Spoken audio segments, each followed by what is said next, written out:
Hello friends, मैं शशि सिराना उपस्थित हूँ आपके बीच। इस वर्ष प्रत्येक परीक्षा का एक बहुत ही महत्वपूर्ण टॉपिक ऑक्सीजन कंसंट्रेटर, ऑक्सीजन सांद्रित्र लेकर। साथियों, ये टॉपिक इस वर्ष आप किसी भी प्रतियोगी परीक्षा में अगर सम्मिलित हो रहे हैं तो आपके लिए बहुत ही महत्वपूर्ण टॉपिक है, क्योंकि आज इसकी आवश्यकता जो है वो पूरा विश्व, न केवल इंडिया बल्कि पूरा विश्व इस उपकरण की, इस युक्ति की आवश्यकता को समझ चुका है कि इस युक्ति की हमारे लिए क्या आवश्यकता है। ऑक्सीजन सांद्रित्र, इस वीडियो के अंदर हम इस युक्ति की, इस उपकरण की, इस मशीन की परिभाषा के साथ साथ इसके प्रकारों की भी व्याख्या करेंगे। साथियों, तो वीडियो के अंत तक हम हमारे साथ बने रहिएगा। इस टॉपिक का एक एक कॉन्सेप्ट मैं आपको क्लियर करने वाला हूं। आप चाहे एसएसटी सब्जेक्ट से हैं, चाहे आप साइंस सब्जेक्ट से हैं, चाहे आप एसआई की तैयारी कर रहे हैं, चाहे आप कांस्टेबल की तैयारी कर रहे हैं, एक जनरल साइंस में या आप कह दें करंट जीके का एक बहुत ही महत्वपूर्ण पार्ट ऑक्सीजन कंसंट्रेटर, ऑक्सीजन सांद्रित्र। तो मूव कर रहे हैं हम सबसे पहले ऑक्सीजन सांद्रित्र क्या है, तो जानिए क्या है ऑक्सीजन सांद्रित्र। तो ऑक्सीजन सांद्रित्र, ऑक्सीजन सांद्रित्र क्या है, इसको अगर मैं क्लियर करूं तो देखो, वायु जो है, वायु में सबसे ज़्यादा मात्रा में N2 है, ऑलमोस्ट 78 भाग माना जाता है नाइट्रोजन का। अगर वायु 100 भाग लें अपने, कि वायु अगर 100 भाग है तो उसका 78 भाग जो है वो नाइट्रोजन मानी जाती है, और लगभग 20 से 21 भाग जो है वो ऑक्सीजन माना जाता है। कि वायु का जो 21 भाग है वो ऑक्सीजन है, 21% ऑक्सीजन है, और बाकी का जो बची हुई गैसें हैं, अन्य गैसें जैसे CO2 आ गई, अकीरिय गैसें आ गई, SO2 है, वो मात्र 1% यानी 1 भाग है। तो इस तरह वायु के अंदर अगर देखा जाए, अगर वायु 100 भाग या 100 आयतन वायु ली जाए तो 21% ऑक्सीजन का है। ऑक्सीजन सांद्रित्र यहाँ क्या करता है, ऑक्सीजन सांद्रित्र जो है वो इसकी सांद्रता को, इसकी परसेंटेज को बढ़ा देता है, इसकी परसेंटेज को बढ़ाने का काम करता है। कैसे? अब ऑक्सीजन सांद्रित्र के अंदर क्या किया जाता है, जैसे सपोज कि नाइट्रोजन 78 भाग है, हमें कोई ऐसी प्रोसेस लगानी है कि नाइट्रोजन के भाग घट जाए।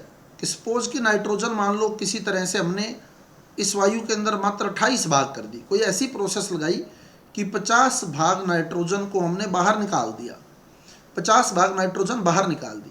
ठीक है, अब नाइट्रोजन रह गई 28 भाग, ऑक्सीजन अभी भी एज इट इज पड़ी है 21 भाग, और अन्य गैसें भी मान लो एज इट इज पड़ी है 1 भाग।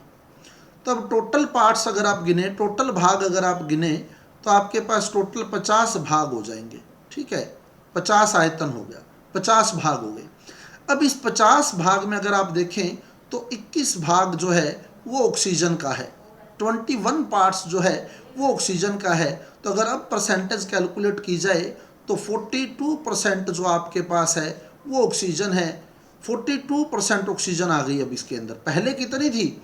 अगर वायु 100 आयतन ली थी तो उसमें 21 आयतन यानी 21% ऑक्सीजन थी। तो हमने कोई ऐसी प्रोसेस लगाई जिससे नाइट्रोजन का जो आयतन था वो कम हो गया, नाइट्रोजन के जो पार्ट्स थे वो कम हो गए, 50 पार्ट्स हमने किसी तरह से बाहर निकाल दिए।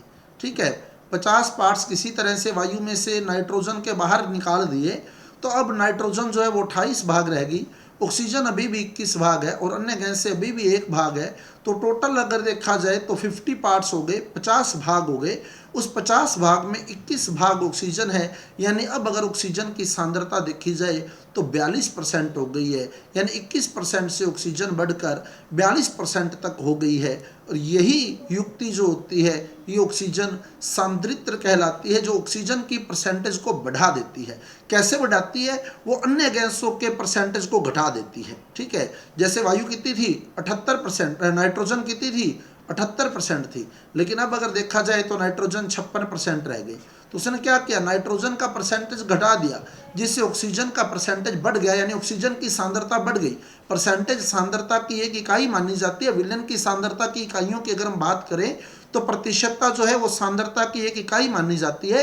तो हमने क्या किया, ऑक्सीजन की सांद्रता, ऑक्सीजन की कंसंट्रेशन बढ़ा दी, और जो युक्ति ऑक्सीजन की सांद्रता को बढ़ा देती है उसी युक्ति को ही हम ऑक्सीजन सांद्रित्र या ऑक्सीजन कंसंट्रेटर के नाम से जानते हैं। तो अब देखें क्या कहता है ऑक्सीजन कंसंट्रेटर। तो ऑक्सीजन सांद्रित्र वह युक्ति है जिसकी सहायता से गैसों के मिश्रण में उपस्थित ऑक्सीजन की सांद्रता को बढ़ा दिया जाता है। तो ऑक्सीजन सांद्रित्र वह युक्ति या वह उपकरण या वह मशीन है जिसकी सहायता से हम गैसों के मिश्रण में जो ऑक्सीजन उपस्थित है, गैसों के मिश्रण के अंदर जो ऑक्सीजन उपस्थित है, हम किसी प्रकार से उस ऑक्सीजन की सांद्रता प्रतिशतता को बढ़ा देते हैं। तो वह युक्ति जो होती है वो ऑक्सीजन सांद्रित्र कहलाती है, ऑक्सीजन कंसंट्रेटर कहलाती है। ऑक्सीजन सांद्रित्र में वायुमंडलीय वायु ही प्रविष्ट करवाई जाती है। ऑक्सीजन सांद्रित्र के अंदर वायुमंडलीय वायु प्रविष्ट करवाई जाती है, और उस वायुमंडलीय वायु में उपस्थित नाइट्रोजन को हटाकर क्या किया जाता है, नाइट्रोजन को हटा दिया जाता है, जिससे ऑक्सीजन की जो प्रतिशतता है वो बढ़ जाती है।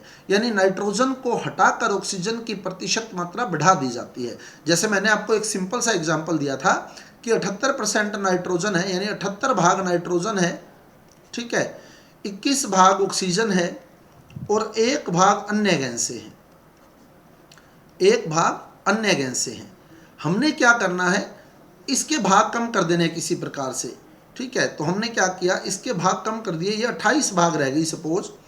अब ये 21 भाग ही है, ऑक्सीजन 21 भाग ही है, और अन्य गैसें जो हैं वो 1 भाग ही हैं। लेकिन अब अगर परसेंटेज के बेस पे देखा जाए तो जहाँ पहले ये 78% थी वहाँ अब ये 56% रह गई है।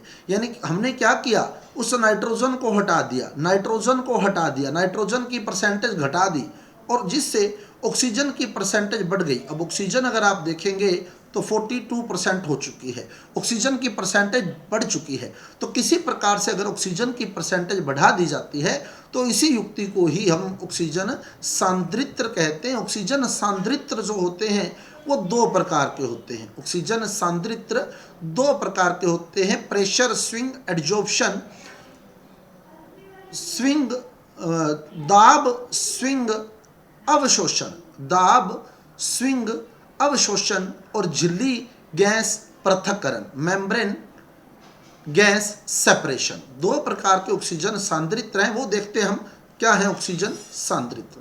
तो ऑक्सीजन सांद्रित्र का यूज क्या है, सबसे पहले प्रकार डिस्कस करने से पहले हम देख लें इसका यूज क्या है।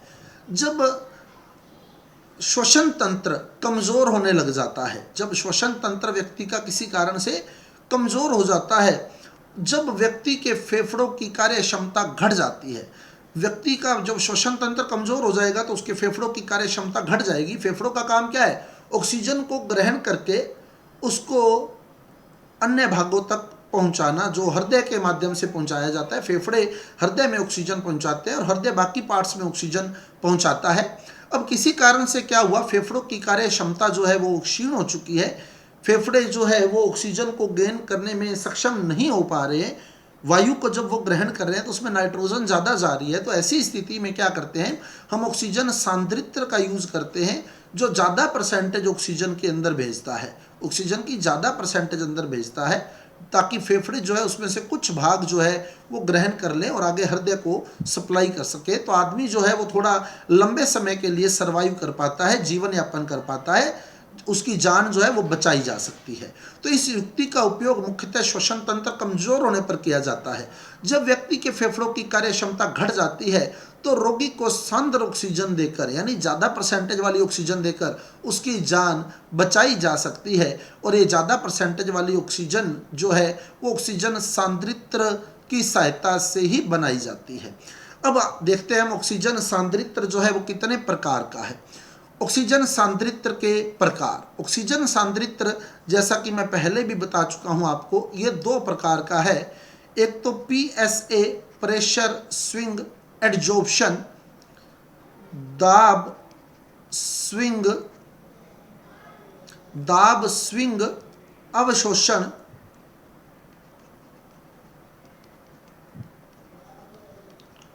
और दूसरा झिल्ली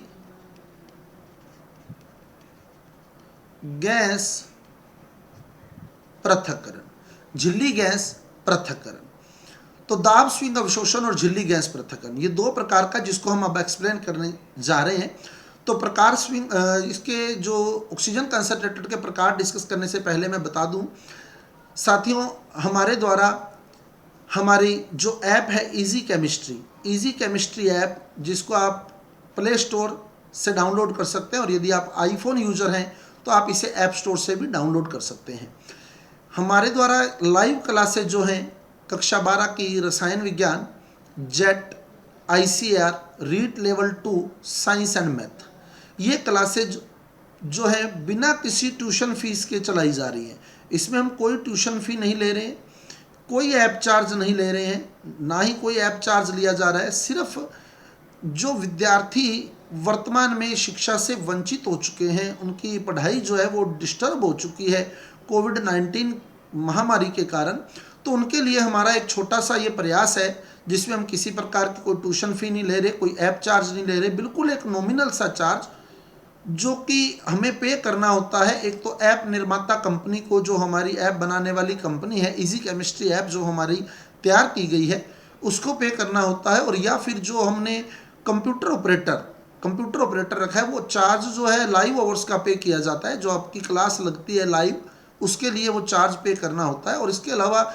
जो कंप्यूटर ऑपरेटर है, जो मैटर स्कैन कर रहा है, पेपर तैयार कर रहा है, प्रैक्टिस शीट आपकी तैयार कर रहा है, आपकी आंसर शीट चेक कर रहा है टेस्ट के बाद, तो वो एक नॉमिनल सा चार्ज जो मात्र 200 या 250 रुपये पर मंथ, मात्र 200 या 250 रुपये पर मंथ। आप देखेंगे 12th केमिस्ट्री की ट्यूशन जो है वो हज़ारों में पहुंच चुकी है, लेकिन वही हम मात्र 2000-2500 के अंदर अंदर संपूर्ण chemistry, complete chemistry with notes, with test, with board के जो एग्ज़ाम हुए हैं प्रीवियस ईयर्स में 2012 से लेके 2020 तक के, 2021 का एग्ज़ाम अभी पेंडिंग है, तो वो सारे पेपर प्रोवाइड करवा रहे हैं। इसके अलावा जो 2021 की परीक्षा अभी नहीं हुई है, तो जो बच्चे उस परीक्षा में सम्मिलित होंगे, जो बच्चे उस परीक्षा में सम्मिलित होंगे, उनके लिए भी एक विशेष क्लास हम लोग जो है वो संचालित करने जा रहे हैं, शुरू करने जा रहे हैं। एक क्लास ऑलरेडी हमारी चल रही है, लगभग 250 स्टूडेंट्स जो हैं वो इसमें बेनिफिट ले रहे हैं हमारी इस मुहिम में, जिसमें हम किसी प्रकार की ट्यूशन फी बच्चों से नहीं ले रहे हैं। सिर्फ हमारा एक प्रयास है कि बच्चे का अध्ययन जो है वो रेगुलर बना रहे, और वो अपनी पढ़ाई जो है वो किसी प्रकार से उसकी पढ़ाई के अंदर डिस्टर्बेंस ना हो। तो इसी को सोचते हुए ही हमने ये मुहिम शुरू की है, और अभी हम 4-5 जने ही इस मुहिम का हिस्सा हैं। मेरे द्वारा और मेरे विद्यार्थी जो हैं, कई बार हमें जब एक्स्ट्रा चार्ज पे करना होता है तो हम लोग अपनी ओर से पे करते हैं, विद्यार्थियों से वो चार्ज नहीं लिया जाता। आपको 200 या 250 जो आपको बोल दिया गया उतना ही चार्ज आपसे लिया जाएगा, इसके अलावा नहीं। रनिंग बैच भी हैं इनके, और न्यू बैचेस भी हम लोग इसके स्टार्ट करने वाले हैं 25 मई से। अगर आप इसमें किसी भी बैच में ज्वाइन करना चाहते हैं तो आप हम स्क्रीन पर दिए गए मोबाइल नंबर 8107358585 पर कॉल करके स्वयं को रजिस्टर्ड करवा सकते हैं। और इसके अलावा साथियों, हमारे जो इजी केमिस्ट्री ऐप है, इसके स्टोर में जाकर आप लोग क्विक रिवीजन ऑफ साइकोलॉजी एक बुकलेट हमारे द्वारा तैयार की गई है। इस बुकलेट के अंदर बहुत ही संक्षेप के अंदर, बहुत ही संक्षिप्त विवरण, हर टॉपिक को टच करते हुए मेन सारी बातें इस बुक के अंदर लिखी गई हैं, और 100 इम्पोर्टेंट क्वेश्चन, 100 क्वेश्चन आपके रिवीजन के लिए इसमें डाले गए हैं। और इसका चार्ज जो है मात्र 10 रुपये रखा गया है, मात्र 10 रुपये, ताकि हर विद्यार्थी इसको परचेज कर सके। ये 10 रुपये जो है वो उस ऑपरेटर की मेहनत है जिसने उस जो आपकी बुकलेट है उसको तैयार किया है, ठीक है। तो उसको, उसकी मेहनत का भुगतान जो है वो आपके द्वारा ही किया जाना है। लगभग 40 से 50 पेजों की ये बुकलेट होगी, और आपको मात्र 10 रुपये ही इसके पे करने हैं, और आप ऐप स्टोर में जाकर इस बुकलेट को परचेज कर सकते हैं। तो यदि आप किसी बैच का हिस्सा बनना चाहते हैं तो स्क्रीन पर दिए गए मोबाइल नंबर पर कॉल करके स्वयं को रजिस्टर्ड करवाएं, और 25 तारीख से जो क्लासेस स्टार्ट हो रही है उस क्लासेस का लाभ उठाएं। तो अब हम मूव करते हैं ऑक्सीजन सांद्रित्र के प्रकारों की ओर। ऑक्सीजन सांद्रित्र 2 प्रकार के होते हैं, जिसमें से एक तो है दाब स्विंग अवशोषण PSA, और दूसरा है झिल्ली गैस पृथक्करण। सबसे पहली बात हम करेंगे दाब स्विंग अवशोषण की। दाब स्विंग अवशोषण। दाब स्विंग अवशोषण क्या है, इसमें मैं बता दूं आपको। इसमें तीन चीजें यूज की गई, एक तो दाब, दूसरा स्विंग, स्विंग का मतलब घूमना, ठीक है, स्विंग का मतलब एक स्थान से दूसरे स्थान पर घूमना, स्विंग बोलते हैं हम लोग, और अवशोषण। तीन चीजें इसमें यूज हुई, दाब, स्विंग और अवशोषण। दाब जो है वो सामान्यतः 3 से 4 बार तक रखा जाता है, 4 बार, मोस्टली 4 बार रखा जाता है, लेकिन अगर आवश्यकता हो तो बढ़ाया जा सकता है। मोस्ट प्रोबेबली दाब जो है वो 3 से 4 के नियर अबाउट रखा जाता है, अगर आवश्यकता हो तो इसे बढ़ाया जा सकता है। स्विंग में क्या होता है, देखो इसमें 2 वेसल्स होती है, 2 नलिकाएं हैं। अब ये देखो, ये मान लो एक नलिका है, ठीक है, ये इसके साथ यहाँ दूसरी नलिका जुड़ी हुई है, ये बीच में हमने इसके जो है वॉल्व लगा रखा है, वॉल्व लगा रखा है, और इधर से पंप लगा हुआ है कोई, ठीक है, ये पंप लगा होता है, और यहाँ से पंप को वापस आउटलेट दिया जाता है इस तरफ, और इधर भी एक वाल्व लगा होता है, यहाँ भी एक वाल्व है, और इधर से इनलेट है, इनलेट। इनलेट मतलब यहाँ से वायु प्रवेश करवाई जाती है। इधर दाब उच्च रखा जाता है, 3 से 4 बार पर वायु प्रवेश करवाई गई इसमें, तो दाब उच्च था। इधर ये बिल्कुल दाब कम था, इधर दाब कम। और वायु की नेचर होती है कि वो उच्च दाब से निम्न दाब की ओर जाती है, वायु की नेचर होती है कि वो उच्च दाब से निम्न दाब की ओर जाती है। और यहाँ भी एक आउटलेट होता है, इस जगह एक आउटलेट होता है। अब होगा क्या, देखो, दाब, वायु प्रवेश की 3 से 4 बार पर उच्च दाब पर, और वायु की नेचर होगी कि वो उच्च दाब से निम्न दाब की ओर जाएगी, तो ये वाल्व खोला जाता है, तो वायु जो होती है वो इस निम्न दाब वाली वेसल में आ जाती है। निम्न दाब वाली वेसल में आ गई, जिसमें O2 भी है, N2 भी है, और अन्य गैसें भी है, ठीक है। और यहाँ अवशोषक लगा होता है, अवशोषक रखा होता है, अवशोषक वो क्या करता है, N2 का अवशोषण कर लेता है। तो इसका कार्य क्या है, N2 का अवशोषण कर लेना। तो N2 का वो वायु से अवशोषण कर लेगा, यानी N2 को कुल मिला के वायु से बाहर कर देगा। तो वही बात जैसे हमने कहा था, वायु नाइट्रोजन 78 भाग है, अब मान लो उसमें से 50 भाग जो है वो अवशोषक ने अवशोषित कर लिया। 50 भाग किसने अवशोषित कर लिया, अवशोषक ने। 50 भाग अवशोषक ने अवशोषित कर लिया, तो यानी 50 भाग नाइट्रोजन जो है वायु से निकल गई, 50 भाग नाइट्रोजन वायु से निकल गई, और बाकी की जो वायु है वो जो रोगी है उसको प्रोवाइड करवाई जाती है, जिसमें ऑक्सीजन जो है उसकी परसेंटेज बढ़ चुकी है।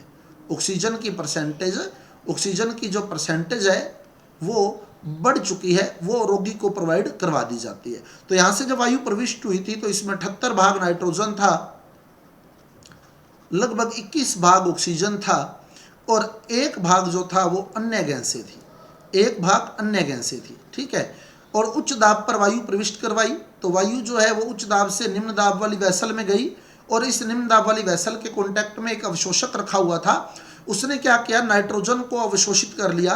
तो नाइट्रोजन जो है वो यहाँ से बाहर निकल गई, तो जैसे ही नाइट्रोजन बाहर से निकलेगी ऑक्सीजन की परसेंटेज बढ़ जाएगी, परसेंटेज ऑक्सीजन की बढ़ जाएगी, तो ऑक्सीजन की जो बढ़ी हुई परसेंटेज है वो मरीज को प्रोवाइड करवा दी जाती है, और फिर पंप की सहायता से इस नाइट्रोजन को वापस अवशोषक से बाहर निकाल लिया जाता है, बाहर खींच लिया जाता है, और फिर वापस यहाँ से बाहर कर दिया जाता है, और फिर इधर से वायु एंटर हो रही है, और सेम वही प्रोसेस लगाते हुए ऑक्सीजन सांद्र कर करके रोगी को प्रोवाइड करवाई जाती है।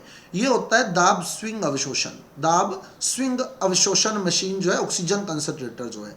अब इसका देख ले वर्णन देख लें, तो दाब स्विंग अवशोषण PSA, दाब सामान्यतः जो दाब है वो 4 से 8 बार, 4 से 8 बार, नॉर्मली 4 बोला था मैंने, नॉर्मली 4, ठीक है, नॉर्मली 4 रखा जाता है, 4 से 8 बार रख सकते हैं, और आवश्यकता हो तो इससे ज़्यादा भी कर सकते हैं, आवश्यकता होने पर इससे ज़्यादा भी रख सकते हैं, लेकिन सामान्यतः जो है वो 4 बार ही माने आप, 3 से 4 के नियर अबाउट रखा जाता है। अगर आपको कह देता है कि नॉर्मली दाब कितना रखना चाहिए तो 4 बार, ठीक है। अगर 2 ऑप्शन दिए हो तो 4 से 8 बार के बीच, और आवश्यकता हो तो 8 से ज़्यादा कर सकते हैं। स्विंग क्या है, स्विंग एक वेसल का दाब कम है तथा दूसरी वेसल का जो दाब है वो ज़्यादा है, तो वायु अपने आप जो है वो उच्च दाब से निम्न दाब की ओर जाएगी, यानी स्विंग होगी मतलब घूमेगी। ठीक है, तो एक वेसल का दाब उच्च है और दूसरी वेसल का दाब कम है, यानी एक उच्च दाब वाली वेसल है, कम दाब वाली वेसल है, तो वायु जो होती है वो उच्च दाब से निम्न दाब की ओर मूव करती है। उसके बाद आता है अवशोषण। वायुमंडलीय वायु से नाइट्रोजन अवशोषित कर ऑक्सीजन बाहर निकालना। तो जो अवशोषण होता है उसमें क्या किया जाता है, एक अवशोषक लिया जाता है जो वायुमंडलीय वायु से क्या करता है, नाइट्रोजन का अवशोषण कर लेता है, जिससे ऑक्सीजन की परसेंटेज बढ़ जाती है। उस बढ़ी हुई ऑक्सीजन वाली परसेंटेज, जिसमें ऑक्सीजन की परसेंटेज बढ़ चुकी है, उस वायु को बाहर निकालकर रोगी को प्रोवाइड करवाया जाता है। तो यह है दाब स्विंग अवशोषण। और दूसरा जो आता है, दूसरा झिल्ली गैस पृथक्करण।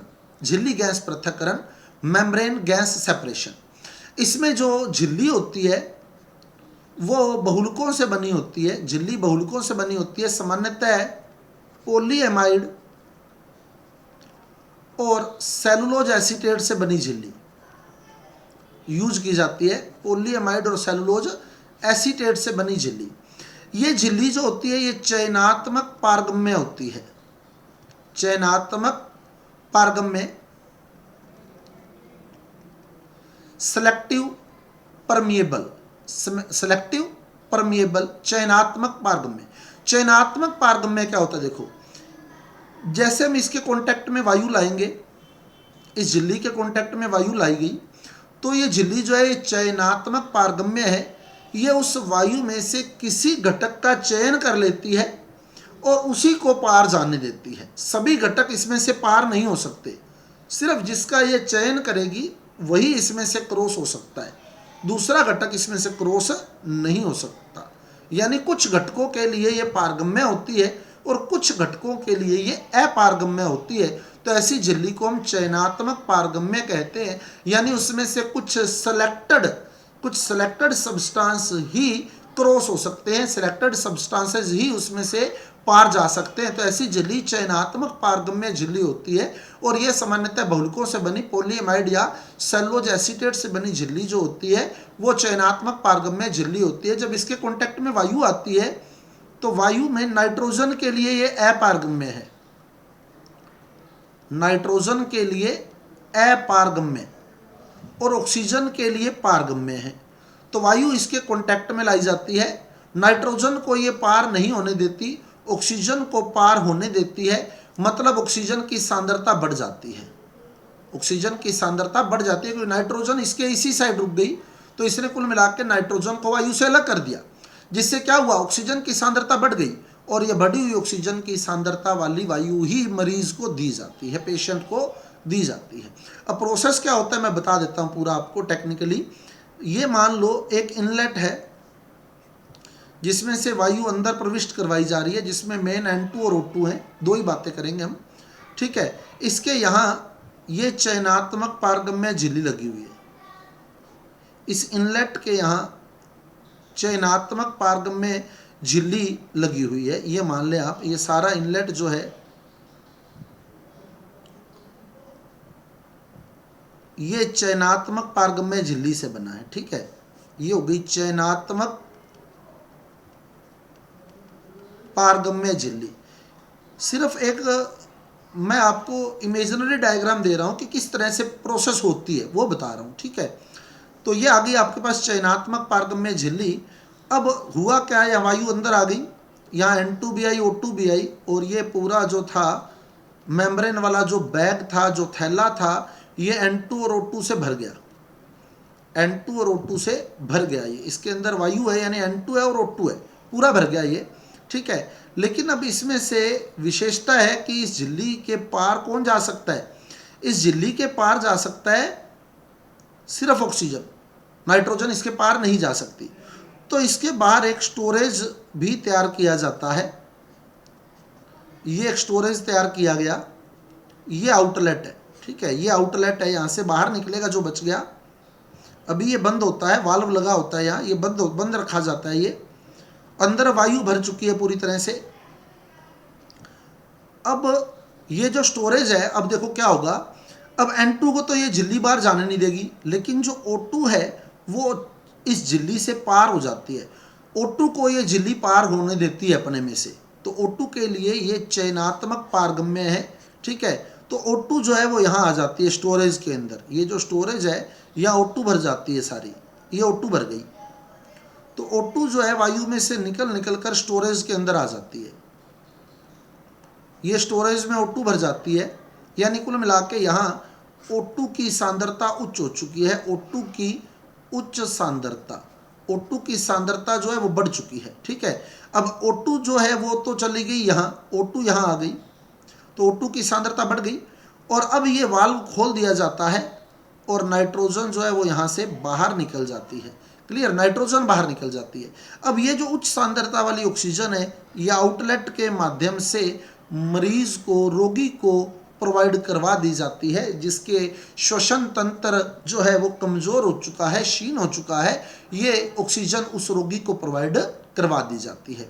तो इस प्रकार से झिल्ली गैस पृथक्करण कार्य करता है। अब देख ले क्या कहता है झिल्ली गैस पृथक्करण। झिल्ली गैस पृथक्करण, इसमें पाई जाने वाली झिल्ली मुख्यतः पॉलीएमाइड तथा सेलुलोज एसीटेट जैसे बहुलकों की बनी होती है। बहुत ही इंपॉर्टेंट क्वेश्चन। यह झिल्ली चयनात्मक पारगम्य होती है, जो ऑक्सीजन के लिए पारगम्य है परंतु नाइट्रोजन के लिए अपारगम्य है। तो चयनात्मक पारगम्य यही होती है जो सिलेक्टेड को ही अपने में से क्रॉस होने देती है। तो ऑक्सीजन को तो ये नाइट्रोजन को ये रोक लेती है, लेकिन ऑक्सीजन को अपने में से क्रॉस होने देती है। तो इस प्रकार जो ऑक्सीजन होता है वो उसकी सांद्रता, उसकी परसेंटेज बढ़कर आगे जाती है। 21% वो आई थी, लेकिन 21 से ज़्यादा होकर आगे जाती है, और वो बढ़ी हुई ऑक्सीजन, बढ़ी हुई परसेंटेज वाली ऑक्सीजन ही मरीज को प्रोवाइड करवाई जाती है, रोगी को प्रोवाइड करवाई जाती है। तो ये दो थे। अब इसमें झिल्ली ध्यान रखना मेन किसकी बनी होती है, एक तो पॉलीएमाइड की और दूसरा सेलुलोज एसीटेट की। पॉलीएमाइड की और सेलुलोज एसीटेट की बनी होती है ये झिल्ली, पॉलीएमाइड और सेलुलोज एसीटेट। ऑक्सीजन सांद्रित्र वर्तमान में कोविड-19 के मरीजों के उपचार हेतु अत्यंत उपयोगी है। तो ये सभी को पता है, कोविड-19 के जो पेशेंट आ रहे हैं उनमें ऑक्सीजन की सांद्रता जो है, फेफड़ों की जो रोग है, रोगग्रस्त मेन फेफड़ों पर करता है, ये फेफड़ों को पर मेन आक्रमण करता है, जिससे फेफड़े जो होते हैं इनकी एक्टिविटी जो है वो स्लो हो जाती है, इनकी जो कार्य क्षमता है वो वीक हो जाती है, कमज़ोर हो जाती है, दुर्बल हो जाती है, जिसके कारण वो ऑक्सीजन ग्रहण करने में सक्षम नहीं हो पाते, या ये कह दे एक सफिशिएंट अमाउंट में ऑक्सीजन जो है वो बॉडी को नहीं मिल पाती, इसलिए व्यक्ति की मृत्यु हो जाती है। तो इसी को लेकर ऑक्सीजन सांद्रित्र की जरूरत जो है वो बहुत ज़्यादा बढ़ रही है। तो ऑक्सीजन सांद्रित्र वर्तमान में कोविड-19 के मरीजों के उपचार हेतु अत्यंत उपयोगी युक्ति है, क्योंकि इस रोग का रोगजनक जो कोरोना वायरस है फेफड़ों को संक्रमित कर उनकी कार्य क्षमता को घटाता है। तो कोरोना वायरस जो है फेफड़ों की कार्य क्षमता को घटा रहा है, जिसके कारण फेफड़े जो हैं वो वायुमंडलीय ऑक्सीजन को आगे अंगों तक नहीं पहुंचा पा रहे हैं हृदय के माध्यम से। इसीलिए ऑक्सीजन सांद्रित्र का यूज किया जा रहा है, ताकि सांद्र ऑक्सीजन अंदर जाए, ताकि कुछ ना कुछ अमाउंट ऑक्सीजन के अंदर ऑर्गन को मिल सके। तो stay home, stay safe, thank you. तो साथियों ये था हमारा आज का टॉपिक। यदि आपको हमारा टॉपिक अच्छा लगा है, समझ आया है, तो कृपया हमारे वीडियो को लाइक कीजिए, शेयर कीजिए और हमारे चैनल को सब्सक्राइब कर दीजिए, क्योंकि ऐसे ही महत्वपूर्ण वीडियो लेकर मैं आपके बीच समय समय पर उपस्थित रहूँगा। धन्यवाद।